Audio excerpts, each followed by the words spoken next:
France Info, 10h-14h, Solène Crescent.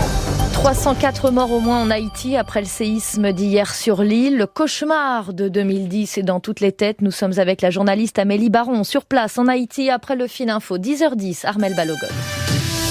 Au moins 20 morts dans l'explosion d'une citerne d'essence au Liban. L'explosion alors que des dizaines de Libanais se battaient tout autour. Ils voulaient réussir à prendre du carburant.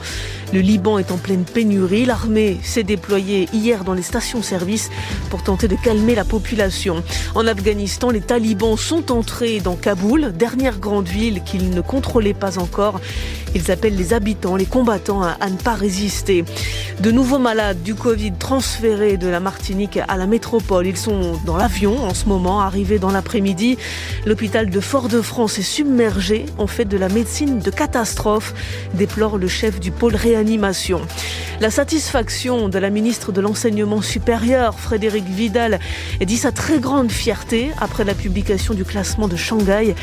Paris-Saclay est classée 13e meilleure université au monde et c'est la première fois qu'une université française se hisse aussi haut dans ce classement. La reconversion de Romain Grosjean, ex-pilote de Formule 1, se passe plutôt très bien. Deuxième podium pour le pilote français en IndyCar. Il termine deuxième du Grand Prix d'Indianapolis aux États-Unis. France Info, 10h-14h, Solène Crescent. 304 morts au moins en Haïti après le séisme d'hier sur l'île. Le cauchemar de 2010 est dans toutes les têtes. Nous sommes avec la journaliste Amélie Baron sur place en Haïti après le fil info. 10h10, Armel Balogun. Au moins 20 morts dans l'explosion d'une citerne d'essence au Liban. L'explosion alors que des dizaines de Libanais se battaient tout autour. Ils voulaient réussir à prendre du carburant. Le Liban est en pleine pénurie. L'armée s'est déployée hier dans les stations-service pour tenter de calmer la population. En Afghanistan, les talibans sont entrés dans Kaboul, dernière grande ville qu'ils ne contrôlaient pas encore. Ils appellent les habitants, les combattants à ne pas résister. De nouveaux malades du Covid transférés de la Martinique à la métropole. Ils sont dans l'avion en ce moment, arrivés dans l'après-midi. L'hôpital de Fort-de-France est submergé. On fait de la médecine de catastrophe, déplore le chef du pôle réanimation.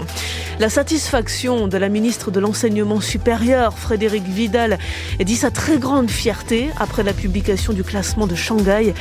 Paris-Saclay est classée 13e meilleure université au monde et c'est la première fois qu'une université française se hisse aussi haut dans ce classement.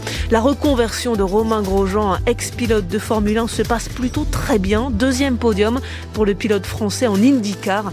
Il termine deuxième du Grand Prix d'Indianapolis aux États-Unis.